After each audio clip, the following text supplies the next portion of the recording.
Hello guys, good morning. Welcome back to my new blog. তোমরা সবাই কেমন আছো? আশা করি ভালো আছো, সুস্থ আছো। তো সকালবেলা ঘুম থেকে উঠে গেছি। উঠে দেখো বিছানাটা গুছিয়ে নিচ্ছি।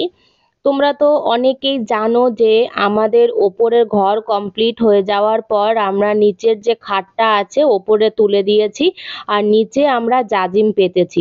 ইদানিং ধরে এত পরিমাণে গরম পড়ছে না, ওপরের ঘরে আর থাকা যাচ্ছে না। যেহেতু আমাদের ওপরের ঘরে এসির লাগানো নেই, ওপরের ঘরে থাকতে আমাদের অনেকটাই কষ্ট হয়ে যায়।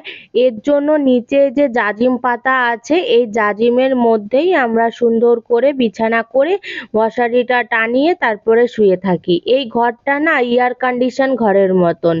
পুরো শীতের সময় গরম লাগে দরজা জানলা আটকে দিলে, আবার গরমের সময় দরজা জানলা আটকে দিলে ঠান্ডা লাগে। খুব ভালো এই ঘরটার মধ্যে, মানে মায়া ছাড়তে পারছি না। এর জন্য ওপরেও থাকি, নিচেও থাকি। এবার এই ঘরটা সারাদিন থাকি। এই ঘরে যেহেতু আমার সবকিছু জামা কাপড় সবকিছু নিচে ঘরেই থাকে, ওপরের ঘরে নেওয়া হয়নি এখনো পর্যন্ত। নিচের ঘরেই থাকে, এই জন্য ওপরে যেতেও একটু কষ্ট লাগে। সব সময় যখন ভাবি যে একটু নিরিবিলি থাকতে ইচ্ছে করে, একটু ঘুমোতে ইচ্ছে করে, তখন ওপরে চলে যাই, ওপরে থাকি। মেয়েও আমার সঙ্গে ওপরে চলে যায়, ওপরে ঘুমায়, আবার নিচে চলে আসি। মানে আমি যদি চাই যে সারাক্ষণ ওপরে থাকবো, ওপরেও থাকতে পারি, নিচেও থাকতে পারি, আমার কোনো সমস্যা নেই। কিন্তু এখন যেহেতু এত পরিমাণে গরম, এই গরমের জন্য আর ওপরে থাকতে পারি না, নিচেই থাকতে হচ্ছে। তো এই যে দেখো জাজিমের ওপর যে বিছানাটা করেছিলাম, বিছানাটা গোছানো হয়ে গেছে। এখন বাইরে যাব। বাইরে যেহেতু সকালে ঘুম থেকে উঠেছি, আর জানো তো আমাদের না ধান কেটেছে। মানে চারিদিকে সবাই ধান নিচ্ছে, ধান গোছাচ্ছে, ঘরে তুলছে। কারণ আমাদের এখানে প্রায় ম্যাক্সিমাম মানুষরাই, লোকেরাই নিজেদের ঘরের ধানের চাল খায়। সারা বছর এরকম ভাবে সঞ্চয় করে রাখে, ধান সেদ্ধ করে ভাঙিয়ে তারপরে ওরা খায়, কিনে খায় না। তো চলো আজকে তোমাদের সঙ্গে দেখাবো যে আমাদের বাড়িতে বা আমাদের এখানে কিরকম ভাবে ধান গুছিয়ে বা ধান নিয়ে ঘরে তোলে। তো এই যে দেখো বাইরে বেরিয়েছি, বাইরে বেরিয়ে দেখি আমার শাশুড়ি মা আর আমার মেয়ে দুজনে কথা বলছে। কি কথা বলছে? কালকে রাত্রেবেলা আমাদের বাড়ির একটা বেড়াল এসে অনেক বড় একটা ইঁদুর খেয়েছে, সেটাই আমার মেয়েকে গল্প করছে। জানো দিদি ভাই, এরকম এরকম ইঁদুর খেয়েছে। আমার শাশুড়ি মা আমার মেয়ের সঙ্গে গল্প করছে। আমার মেয়ে ওর ঠাম্মির কথা শুনে বাইরে বেরিয়ে দেখছে, যে বাইরের দিকে তাকিয়ে দেখছে যে কোথায় আছে। এবার যেই দেখলো নেই, তারপর যখন দেখলো আমি বাইরে বেরোচ্ছি, আমি চটি পরছি, তখনই ছুটে চলে এসে ও নিজে নিজে চটি পরা শুরু করে দিয়েছে, আর বলছে মাম্মাম আমি যাব তোমার সঙ্গে। তো এই যে এখন আমার সঙ্গে ও যাবে বলে পেছন পেছন চটি পরা হয়ে গেছে। ওর কপালের মধ্যে গতকাল আমি কাজলের টিপ লাগিয়েছি, সেটা ভালো করে সুন্দর করে পরিষ্কার করে গোল করে মুছে দিলাম। আর এখন যাব একটু মাঠের দিকে। মাঠের দিকে যাওয়ার আগে আমাদের বাড়ির চারিপাশটা, আমাদের বাড়িতে কি কি রকমের ফুল ফুটেছে, কতগুলো আম হয়েছে, সবটুকু তোমাদের সঙ্গে একটু শেয়ার করতে চাই। তো দেখো বেশ কয়েক মাস আগে তোমাদের দাদা ভাই এই যে পেতি গাঁদা না কি গাঁদা বলে, ফুল বলে, এই গাছগুলো নিয়ে এসেছিল। বেশ অনেকগুলো নিয়ে এসেছিল। পাশের বাড়ির একটা দিদির বাড়িতে প্রচুর হয়েছে, সেই দিদিটা প্রতিদিন বলে নিয়ে আসতে, তারপরে তোমাদের দাদাভাই ছুটির দিন থেকে নিয়ে এসে গাছগুলো লাগিয়ে দিয়েছে। দেখো কত সুন্দর সুন্দর ফুল হয়েছে, এই যে ফুল। আর এই যে দেখো এই যে ফুলগুলো শুকিয়ে গেছে, আর ভেতরে কালো কালো দানাগুলো হয়েছে। এই দানাগুলো ঝরে ঝরে যখন মাটিতে পড়বে, একটুখানি বৃষ্টির জল বা কোনো রকমের জলের ছোঁয়া পেলেই না গাছ হয়ে যাবে। এখান থেকে এই গাঁদা গাছগুলো প্রচুর হয়, যে মানে কোনো রকমের একটু বাড়তি বা কালো দানাযুক্ত ফুল যদি মাটিতে পড়ে, সেখান থেকে অনেক গাছ হয়ে যায়। তারপরে দেখো এই যে এখানটায়ও গাছগুলো লাগিয়েছে, কিন্তু জানি না কেন এইখানকার যে 7টা 8টা গাছ লাগানো হয়েছে এই গাছগুলো না মরে যাচ্ছে আস্তে আস্তে, কেন বুঝতে পারলাম না। আবার ওই সাইডের গাছগুলো ভালোই আছে। তো এই যে দেখো আমাদের পুরো বাড়িটা, এই যে আমাদের বাড়ির যে দিদিটা আমাকে সাহায্য করে, ওই দিদিটা ঘরটা ভালো করে মুছে দিচ্ছে। আর এইখানে দেখো আমাদের বাড়িতে বেশ অনেক রকমের গাছ আছে, আমের গাছ আছে। এই বছর শুধু এই যে ন্যাংলা আম গাছটা, এই গাছটার মধ্যেই শুধু আম হয়েছে, দেখো গাছে আম হয়েছে।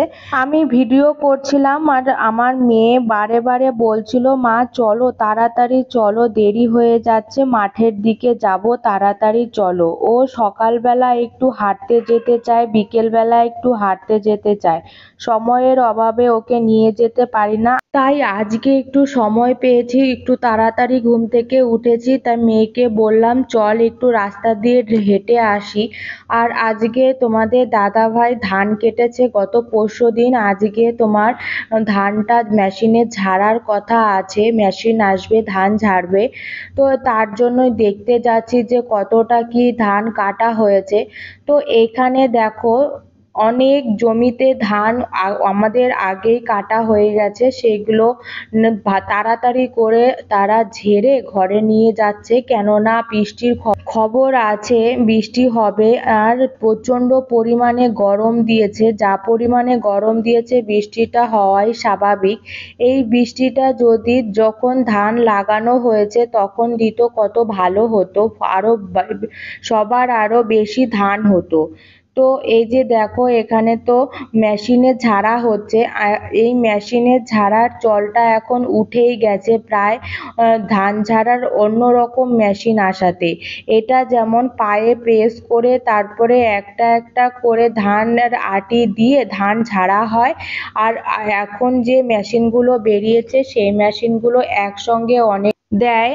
এবার কি হয়, যখন মেশিনে অনেকগুলো করে দেয়, এক সাইডে ধান আরেক সাইডে পলগুলো পড়ে যায়, তাহলে আর কোনো ঝামেলা থাকে না, ওড়ানোর কোনো ঝামেলা থাকে না। অনেকে আবার কি করে, যারা বিচুলি কিনে আনে গরুরে খাওয়ানোর জন্য, তারা কিন্তু মেশিনে ঝাড়ে না, তারা পায়ে প্রেস করে যে মেশিন ঝাড়া হয় সেইভাবেই ঝাড়ে, বা বাড়ি মানে একটা মাচার ওপরে ভালো করে জোরে জোরে বাড়ি দিয়ে তারপরে ধানটা ঝাড়ে।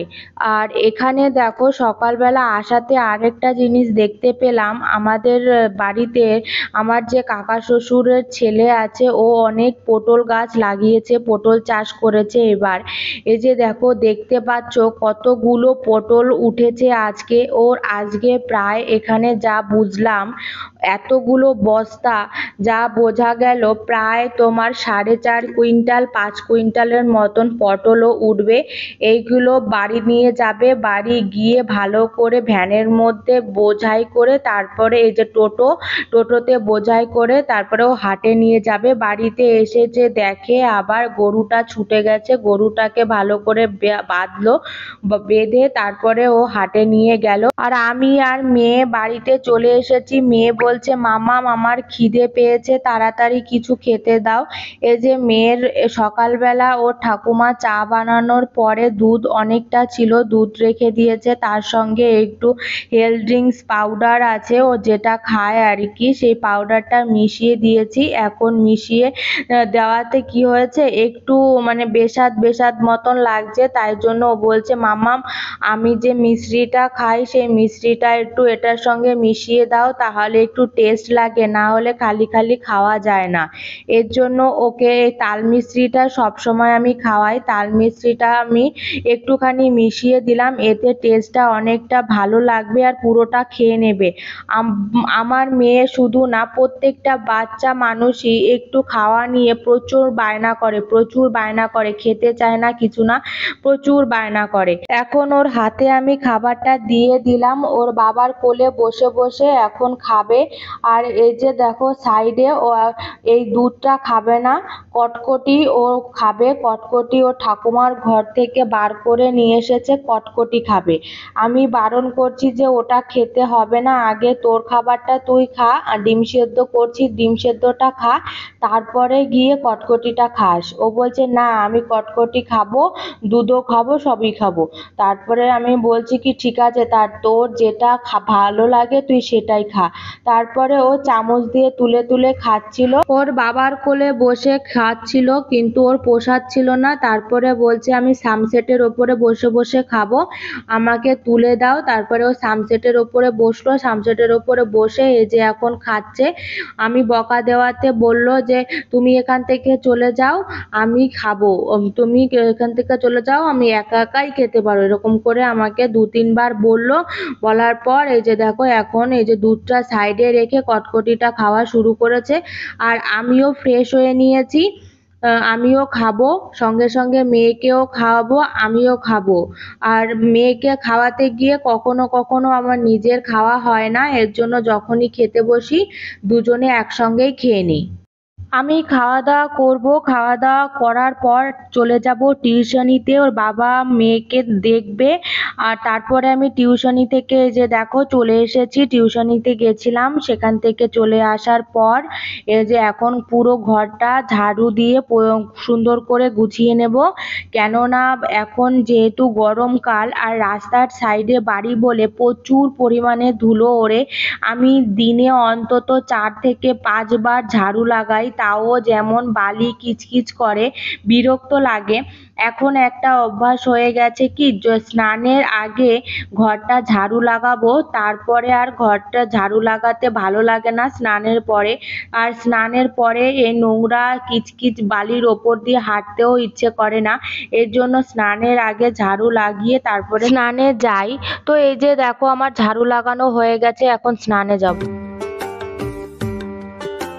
এখন বাজে 4:44, বিকেল 4:44। টিউশন গেছিলাম, তোমরা তো দেখেইছো, ছোট্ট একটা ক্লিপের মাধ্যমে শেয়ার করেছি।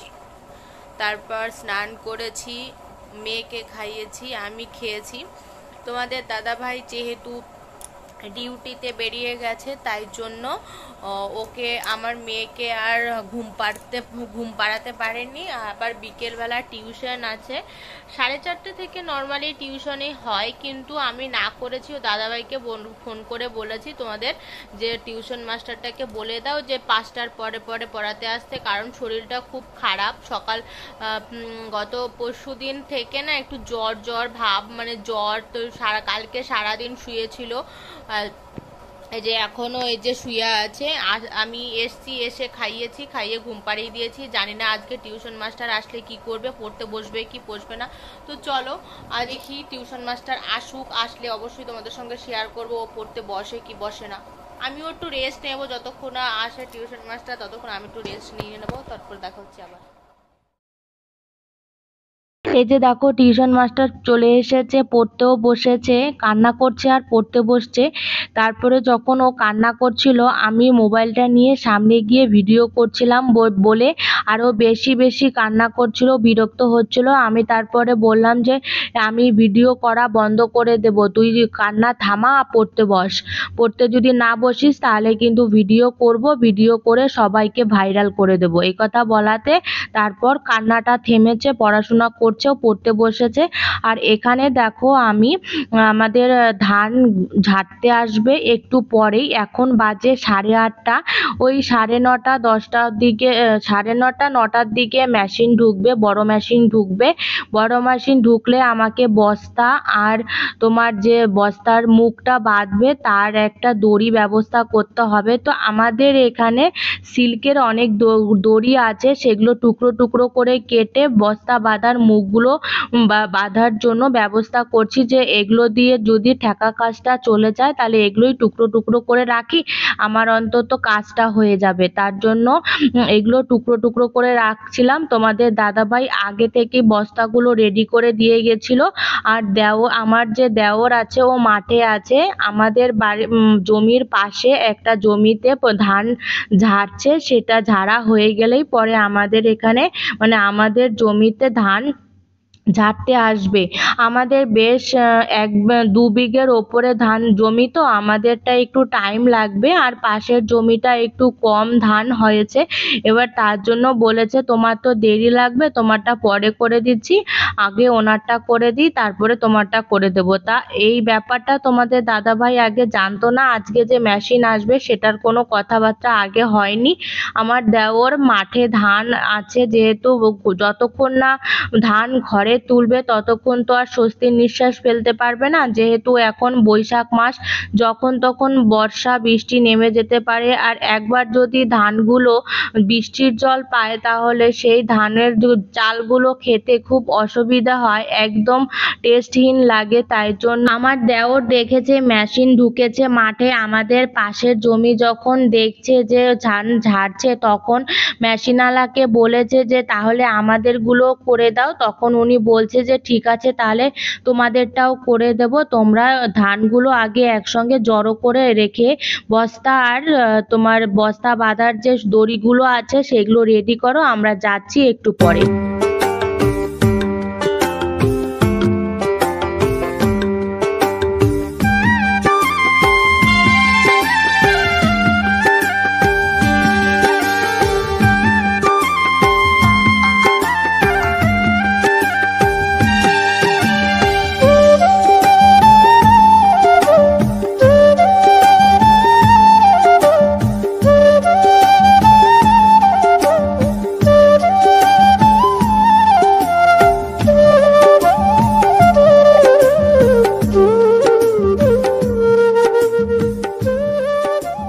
আমার সুতোগুলো বস্তাগুলো রেডি করা হয়ে গেছে, আরেকটা কাজ করার বাকি আছে, সেই কাজটা হচ্ছে তোমার যে ধানগুলো তো বাড়িতে আনতে হবে, মাথার মধ্যে করে তো কেউ নিয়ে আসতে পারবে না, তাই জন্য সকালে আমার দেওর যেই টুকটুকিতে করে পটলগুলো বাজারে নিয়ে গেছিলো সেই টুকটুকিটাকে একটু ফোন করে পাচ্ছিলাম না, তাই ওনাকে ডাকতে যাচ্ছি আর বলে আসি যে থাকতে একবারে ধরে বস্তাগুলো ধরে ভালো করে বেঁধে তারপরে টুকটুকিতে করে বাড়িতে নিয়ে চলে আসবো, তাহলে আর কোনো টেনশন করতে হবে না, টেনশন মুক্ত হয়ে যাব। এমনিতেই মেঘলা মেঘলা আকাশ, হয়তো বা ভোরের দিকে বৃষ্টি নামতে পারে। তা আমি যখন টুকটুকি ডাকতে যাচ্ছিলাম তখন আমার দেওরের ছেলেটা আর আমার মেয়েটাও আমাদের সঙ্গে টুকটুকিতে ডাকতে যাবে বলে বায়না করছিল। তারপরে বললাম যে তোদের ভয় ডর নেই? বলে কি না, আমরা নিশাচর প্রাণী, আমাদের ভয় ডর নেই। টোটো ডাকতে ডাকতে মেশিন ঢুকে যাওয়াতে অন্ধকারের মধ্যে আর কোনো ভিডিও ক্লিপ শুট করতে পারিনি। এই যে দেখো সমস্ত কিছু বস্তা টস্তার মধ্যে ভরে ধানগুলো একদম ঘরে তুলে দিয়েছি। ঘরে তুলে তোমাদের দাদাভাই আর আমি স্নান টান করেছি, যেহেতু ধানের চিটা, ধানের অনেক কুটকুট কুটকুট করে শরীরে, স্নান না করলে ঘুমাতে পারবো না, তাই জন্য স্নান টান করে একবারে খেতে বসে পড়েছি। এই যে দেখো রুটি করে রেখেছিলাম সন্ধেবেলা, ঠাকুমা মা সবাই খাওয়া দাওয়া করে শুয়ে পড়েছে, এখন বাকি আছে শুধু আমি, মেয়ে আর তোমাদের দাদা ভাই। তো এই যে আজকে সারাদিন তোমাদের সঙ্গে শেয়ার করলাম গ্রামের মানে গ্রাম্য এরিয়ার মধ্যে ধান ও চাষিরা কি করে ঘরে তোলে এবং কিভাবে ঝাড়ে। বড় মেশিনকে তো দেখাতে পারলাম না, ছোট মেশিনগুলো দিয়ে তোমাদেরকে দেখিয়ে দিলাম যে কিরকম ভাবে ধান ঝাড়ে। তো আজকে ভিডিওটা এই পর্যন্তই রাখছি। এখন বাজে জানো কটা? এখন পুরো পাক্কা 1:30 বাজে, রাত্রির 1:30 বাজে। তো আজকের ভিডিওটা এই পর্যন্তই রাখছি, দেখা হচ্ছে নতুন একটা কোনো ভিডিওতে, সঙ্গে থেকো, ভালো থেকো, টাটা।